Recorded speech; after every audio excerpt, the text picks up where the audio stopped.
Hello there, it's Simone. I'm so glad you're here today for another up close and personal. And today I am looking at the Diamine Subzero. This ink was part of the Diamine ink event of 2021, or as other people call it, the red series of the Diamine ink event. I am making an ink journal entry, and I do that and explain that on every of those videos. I make a chromatography.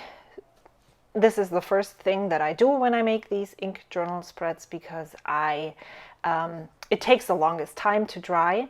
So by the end of the whole session, usually when I do it right in the beginning of the whole session, the strip is dry and I can actually glue it into my book right away. So that's why I do this first. I usually make 4 spreads in my ink journal, 4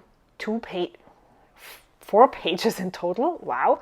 And on the left side of the first spread, I transcribe a book and put writing samples of this ink with different nib sizes.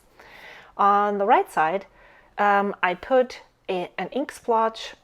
I write the name of the ink. I put an affirmation that I choose from an affirmation deck. Well, actually I just pick the next one. And then I put down a strip where I layer the ink in 3 layers. So then I have 3 rectangles. One is 1 layer, the second one has 2 layers, and the third one has 3 layers. Then I make a grid where I drop on water and then let that sit for 1 minute and then take off the water and see how much ink comes off the page. Usually that's most of it because I don't have a lot of water resistant, waterproof inks in my collection of samples. And that's okay. Sometimes there is like one component of one pigment of these inks stays, and sometimes the whole ink comes off. It's interesting to see what sticks and what doesn't. And let's zoom in a bit while I make those writing samples.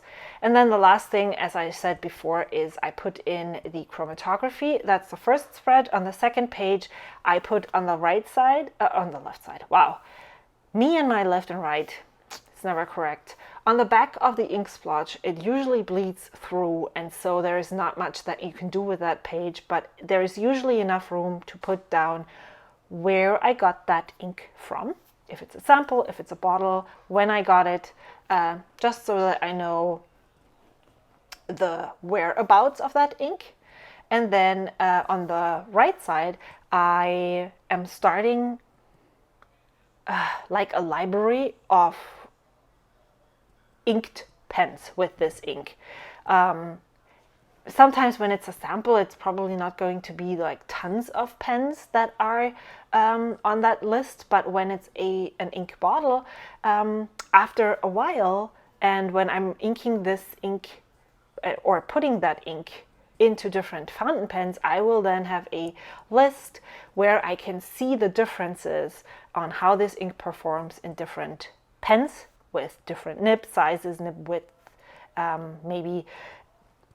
There's so many different components that make an ink perform differently in a fountain pen. And that's, I hope to have that library and it will be interesting to look at later on. It's very boring right now because usually there's just one line. But again, I hope in the future, after several years probably, it will be more resourceful and interesting to see. For the writing samples, I dip the fountain pens into the ink.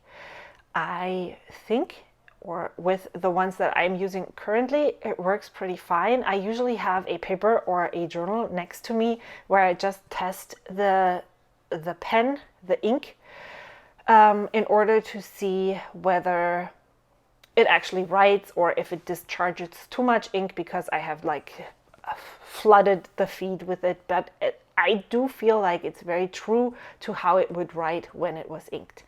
I try to put these ink samples or put down ink samples with writing samples with various different nib sizes. Extra fine is the smallest that I have. Then I try to put down a fine, maybe a medium, maybe a broad, and a 1.5 stub, just so that I can see how it all looks. So Subzero is a light blue ink. That's a description I have found. I would say that it is a turquoise blue. I think there is a tiny sliver of yellow that is turquoise leaning in that ink, and I can just tell you right now that this is one of my favorite inks that I have written with so far. I'm rolling this pen in my hand right now because I haven't written with it in a while, and usually shimmer particles need to be agitated to get to move to the feed, and I just want to make sure that I have some of the shimmer in that writing sample. I would say it's a silver shimmer. On the Vaness website, I found that they say it's blue shimmer.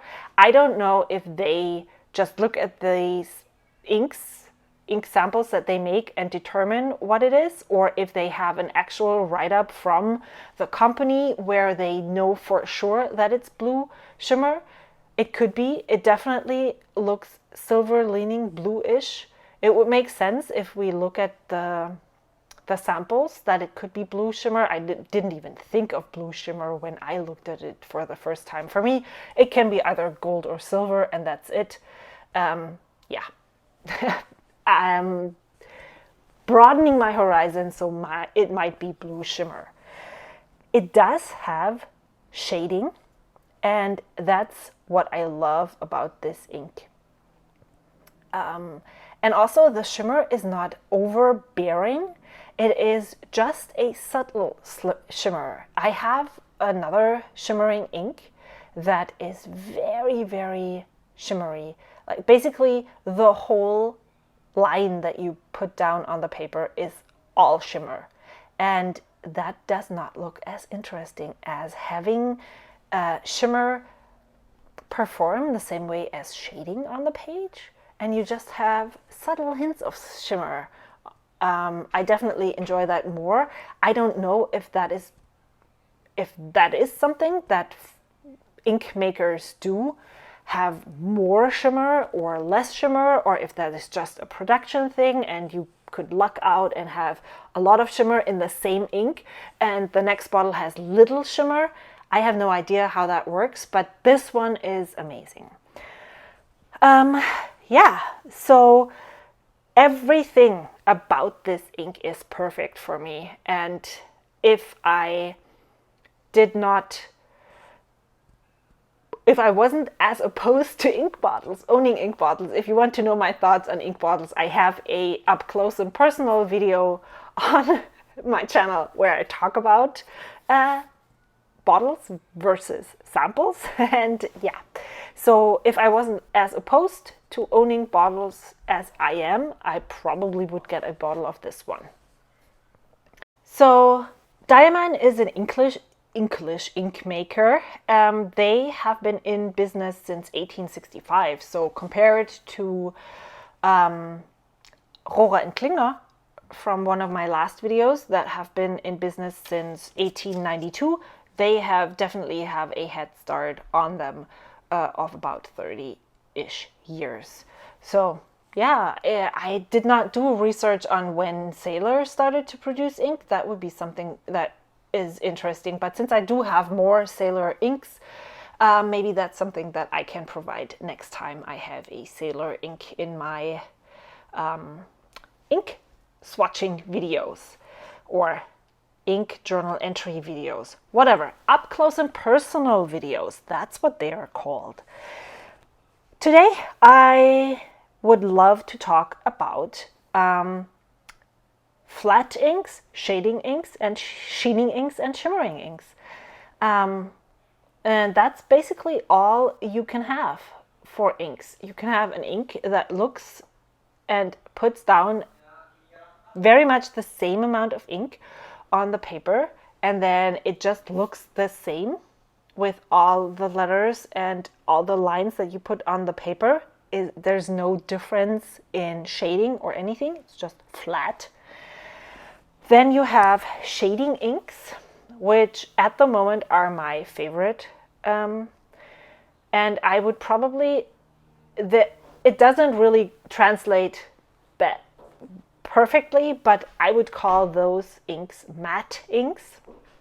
However, as I said, they do have shading, which means that if you write a line and you put down your fountain pen, then the beginning might be a little bit stronger. There might be more ink flow, and then towards the bottom it gets lighter. It varies in boldness, and that creates the shading. And I personally really love looking at writing that has shading. It is very interesting to look at. It's not boring. It just brings a written text to life, in my opinion. Then we have sheening inks, and that is basically a glossy ink. It has a base color, and then it sheens, and it's glossy. Often the sheen on these inks has a slightly different color. Many of the blue inks, especially the royal blue inks, have a red sheen. A lot of the brown and red inks, pink inks, have a green sheen. And yeah, that's something a lot of people do enjoy. I have found that it's not wowing me as much as I had thought in the beginning it might.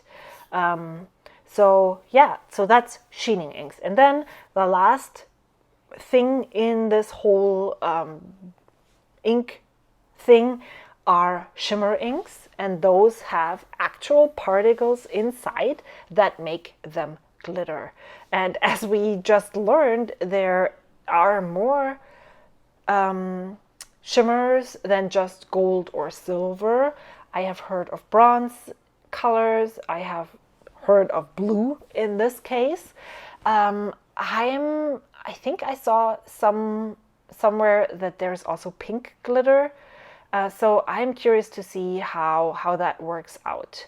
I would definitely love to know if you have a preference on any of these inks, or do you just use what color you like and then go from there? How do you choose your inks, and what is your favorite type of ink? That would be lovely if you left a comment in the comment section below. Here you can see the cheat sheet that I made for myself. If you've watched the previous videos, you saw me always checking on the last entry how many grid lines I add for the water test, how many lines I write with each of the fountain pens. And I realized the last time that I made an ink journal entry, it would be cool if I had just had a little sliver piece of paper in the front of the notebook where all of that information was left together, and then I would be able to just follow that. In my chromatography, you can see there is a gray stripe on the bottom. This is definitely the particles, the shimmer particles. They do not move on chromatography paper.